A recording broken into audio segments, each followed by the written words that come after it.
I was tempted to start this review with a parody of Modern Major General, but that's so cliched, I'm better than that. I was already tempting fate in my review of Fly North's Fiddler with my parody of the Tradition monologue. I gotta show some restraint. But considering I am covering two shows in one video, who am I to talk? Hello folks and welcome to Jack Reviews Musicals. My name is Jack and I am a musical theater superfan based in St. Louis, Missouri, and this is my YouTube channel where I share my thoughts on all of the musical productions that I see in the area. This video is a double bill covering the two musical productions that comprised the first half of the Opera Theater of St. Louis's 51st festival season. Gilbert and Sullivan's The Pirates of Penzance and Adam Guettel's The Light in the Piazza. These two shows played in repertory with each other at Webster University's Loretto Hilton Theater, starting on the 23rd of May and ending on the 28th of June of 2026. The Pirates of Penzance and The Light in the Piazza are both musicals that I am not a stranger to. I have seen different productions of both. I saw Pirates at the Muni way back in 2012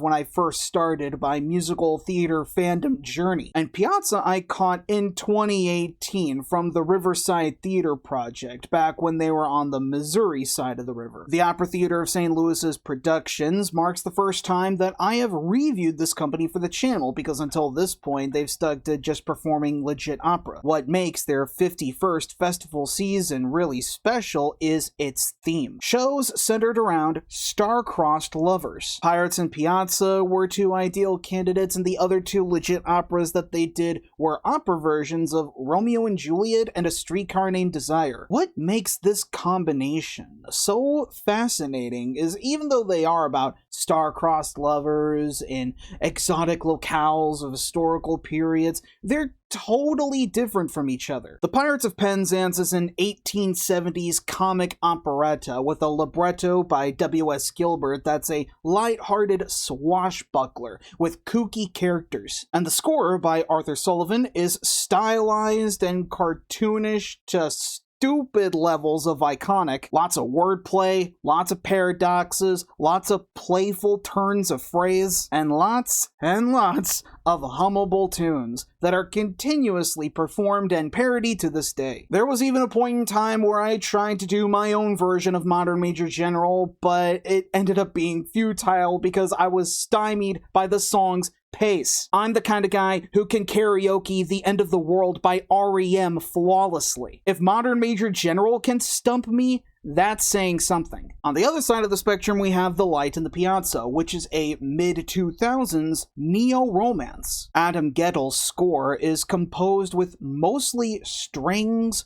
reeds, and lots of vocal rungs, both in English and in Italian. It has a very sweeping, lush sound that makes the score feel truly epic, even though it's a very intimate story. Craig Lucas's book is an intensely realistic, deeply emotional exploration of young love and family dynamics. You know, it's funny.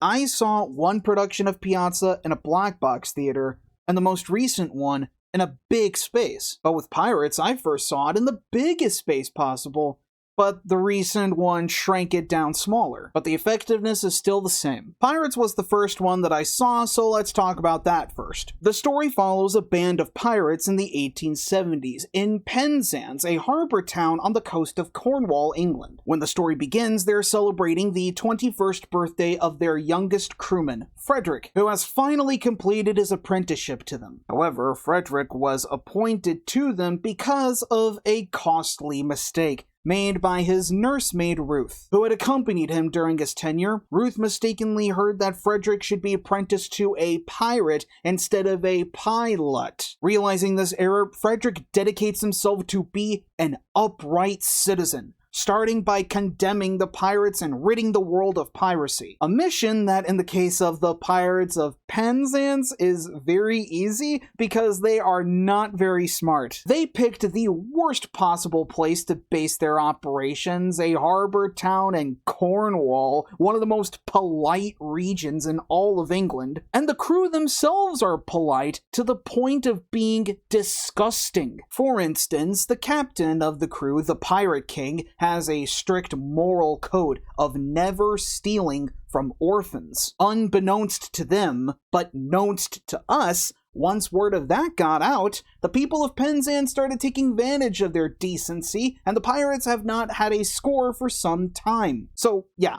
the pirates are terrible pirates, and Frederick is trying to eradicate them.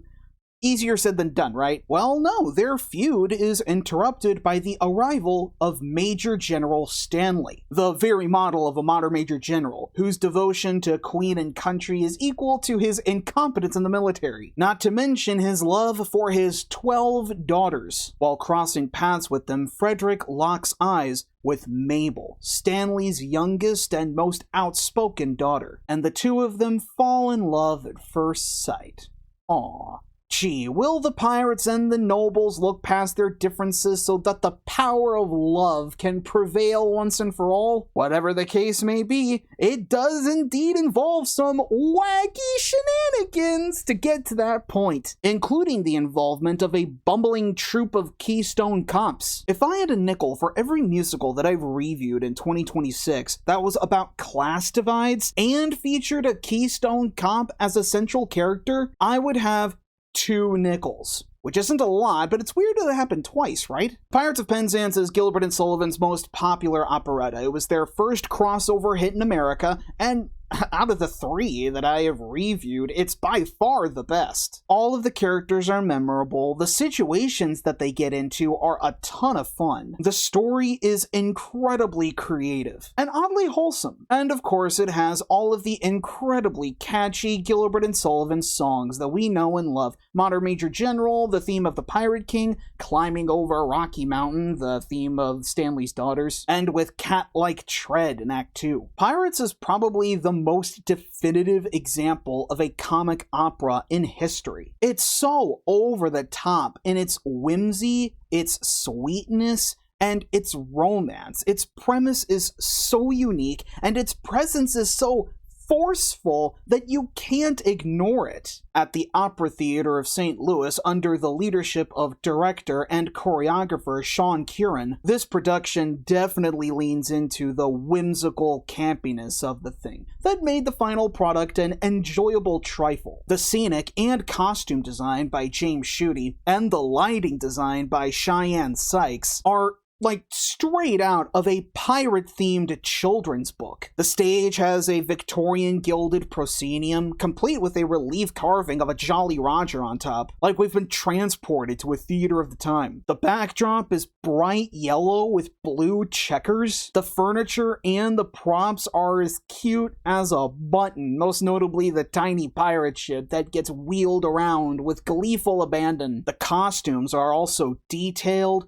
colorful, and fit the personalities of every character perfectly. They're so unique. The ruffles and rags of the pirates, the pastel candy dresses of the daughters, the comically stock military and police uniforms. I especially loved the steampunky vibe outfits of Frederick, Ruth, and the Pirate King during the Paradox Trio in Act 2. Special mention to the hair and makeup design by Will Vicari, making the actors look hilarious, particularly the makeup on the daughters and the facial hair on both the Major General and the Keystone Cops. And the lights keep the action bright, both during the day and the night, while serving the atmosphere well, particularly on the shores of Cornwall and the chapel of Stanley Manor. The performances are high camp too, each one crafting deliciously effusive portrayals. Starting with the 2 lead lovers, Frederick and Mabel, played by Daniel Luis Espinal and Jaina McIntyre. Both of these actors had such a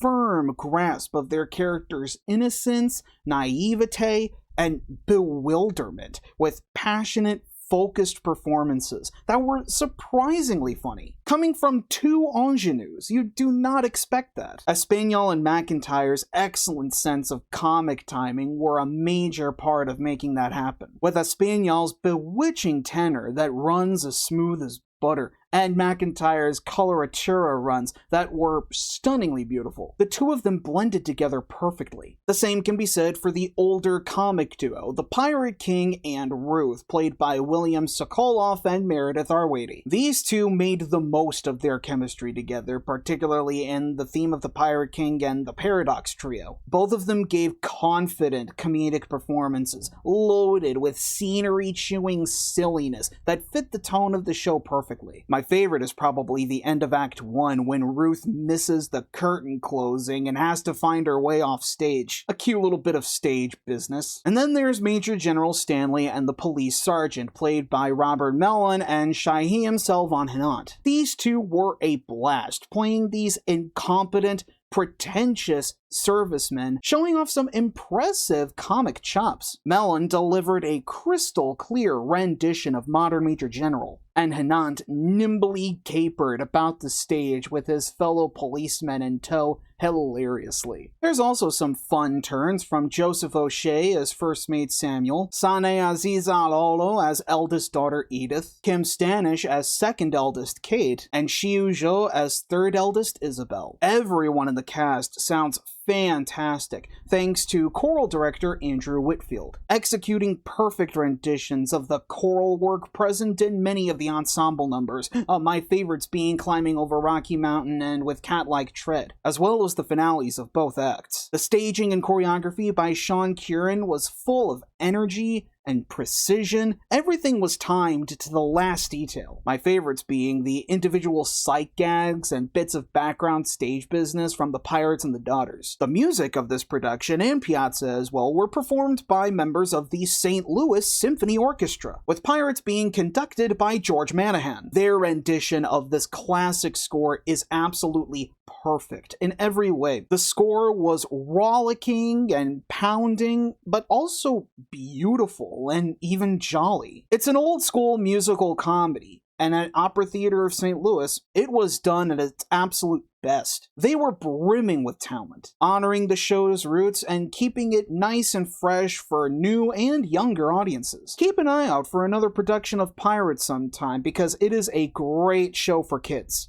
And now for something completely different. The Light in the Piazza is the stage musical adaptation of the 1960 romance novel of the same name by Elizabeth Spencer. The exotic locale this period piece is set in is Florence, Italy, in 1953. The protagonist is Margaret Johnson, an upper-crust lady from the high society of Charleston. Margaret is on vacation in the city of statues and stories with her adult daughter, Clara. One day, while doing some sightseeing, a breeze blows Clara's hat off of her head, and through some clever stage magic, it's caught mid-air by Fabrizio Naccarelli, a 20-year-old Italian man. This chance encounter sets off sparks between Clara and Fabrizio. The two of them instantly hit it off, and the more they get to know each other, they fall in love. Aww. But Margaret is deeply concerned for their whirlwind romance, and it's not just because of the language barrier, or, the fact that they're developing romantic feelings by just meeting each other. It's because, gradually it comes to light, so to speak, that Clara is developmentally delayed due to suffering a traumatic brain injury as a child. And keep in mind, this is 1953.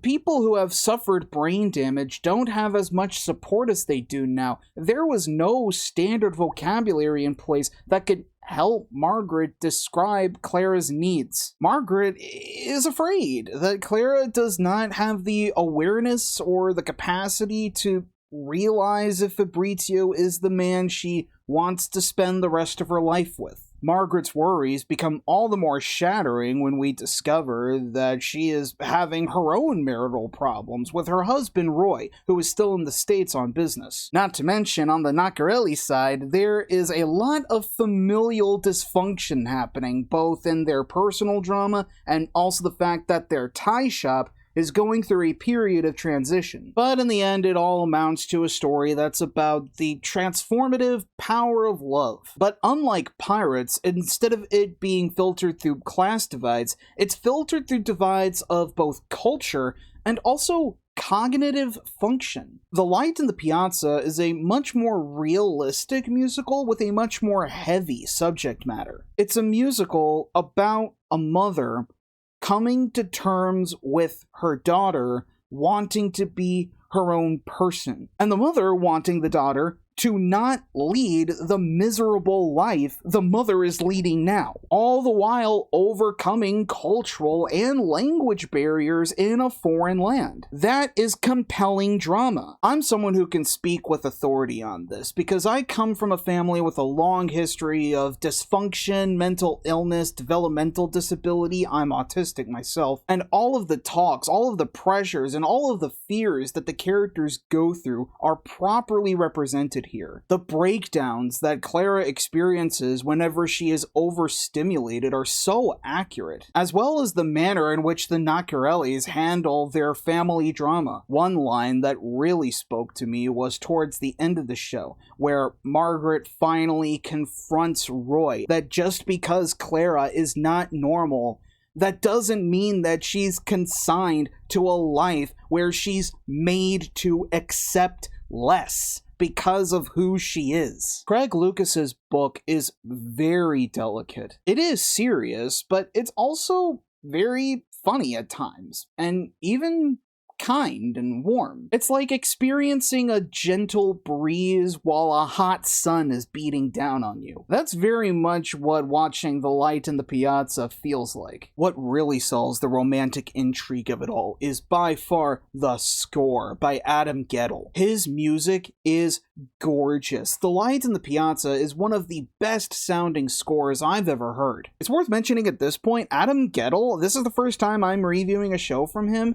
He is musical theater royalty. He's the son of Mary Rogers, the creator of Once Upon a Mattress, which makes him the grandson of Richard Rogers, and he's also the protege of Stephen Sondheim, who was in turn the protege of Oscar Hammerstein II. Listen to this music. That pedigree shows in a way you won't believe. The strings, the winds, the piano, the harp, the gliding, the fermatas, the runs, the staccato, the nearly continuous background music, flowing with the show from lyric to dialogue and back again. Like Pirates, Piazza is a score that I can practically swim in, it's so fluid. But unlike Pirates, Piazza does not tie everything up in a neat bow. It's very open-ended and ambiguous, treating all of the issues of the young love, the family dynamics, the mental health, the cultural divides very realistically. It's so realistic that the Naccarellis, most of the time, almost exclusively, sing and speak in Italian. And it's not translated at all. Not even in the super titles that is a common practice in opera companies. All we have to do, as an audience, is just experience the emotions that the characters go through, laying themselves bare. And it's honestly beautiful. Musical director and conductor Rob Berman did masterful work making that emotion shine through in the vocals in English and Italian. Rob Berman actually conducted the encores concert of The Light in the Piazza, so he is a veteran at this. His leadership of the St. Louis Symphony Orchestra is magnificent, performing the score to perfection. On the production side, director Crystal Manich stages the show very intelligently. The way she tells the story through the staging was quite elegant. It's somehow both grand and intimate at the same time, with stage tableaus that flow from one to the next that take advantage of movement quite a bit. Not just from the ensemble, with a lot of the movement being choreographed by Sean Curran, but also from the production design, starting with The Set by Cameron Anderson. The tone is immediately set by this beautifully rendered stone fresco, complemented by bricks that are so bright, and the scene changes are made possible by the use of oversized Italian Renaissance-era stone arches and columns and benches that roll across the stage. The carving work on them is detailed tremendously, and they take advantage of the Loretto Hilton stage's sheer height. And the lighting design by Eric Southern is so atmospheric, going from bright and mellow to dark and foreboding, and even to fantastical and heartwarming. The Opera Theater of St. Louis created an Italy of the 1950s that's so grand and epic and romantic. You can get lost in it. And the costumes by Ulysses Alcala, the suits, the dresses. The construction on all of the costumes is so sophisticated, full of period detail and color and patterns that are so meticulous. Combined with the grayscale and beige tones of the set, the costumes feel like you're looking at raw gemstones that are still encased in their rock. You feel looking at this the exact same way the Johnsons feel about seeing Florence for the first time. Now we come to the performances, starting with Kate Baldwin as Margaret Johnson. She's a Broadway veteran, and she carries this show easily. Baldwin fully inhabits Margaret's overprotectiveness of Clara with all of its facets. It's so convincing, both in the moments where she's being controlling and the moments where she realizes Clara needs to make her own choices. There's fear and despair there, but also joy and hopefulness, especially in the scenes where she's conversing with Fabrizio's father, and in the opening and closing numbers of the show, Statues and Stories and Fable. Katrina Galka and Roy Hage were absolutely lovely as Clara and Fabrizio. Both of them found just the right amount of humor and heartbreak in their different journeys of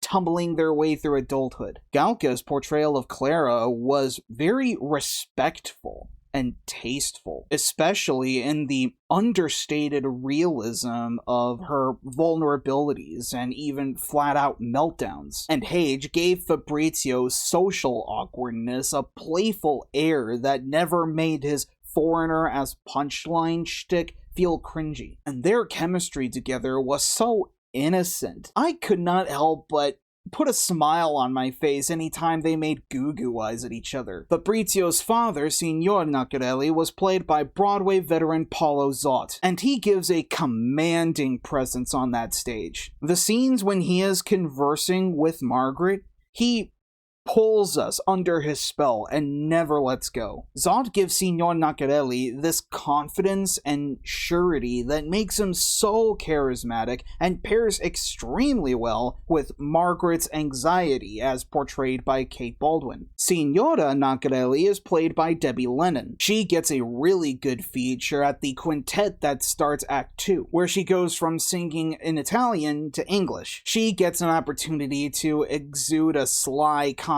that makes you really want to get to know this family and the copious amounts of tea they're spilling, most of which comes from Fabrizio's lecherous brother, Giuseppe, who is in the doghouse with his tempestuous wife, Franca. Giuseppe and Franca are played by Joel Clemens and Kelly Guetta in portrayals that are just so exaggerated in their stereotypically Italian passions. You can't help but laugh at them. But it makes the arc where they do reconcile with each other more satisfying when you do make the connection that they are supposed to be a contrast to Claire and Fabrizio, and a kind of preemptive warning for what married life is like. The same can be said for Michael James Reed as Roy, a non-singing role who is only on stage for a couple of scenes. But man, does he make an impression. He perfectly plays this character's sternness, his frankness, and his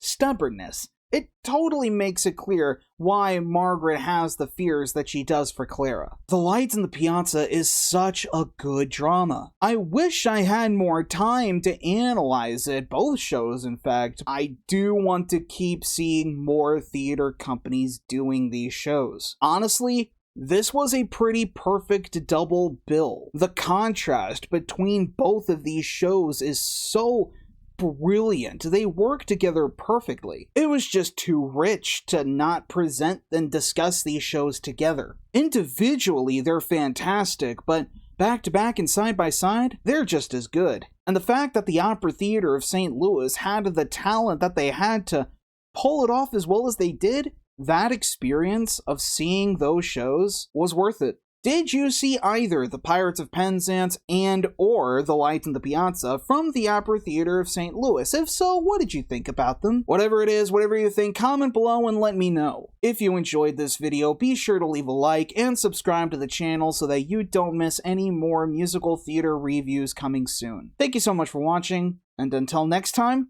long live the musical!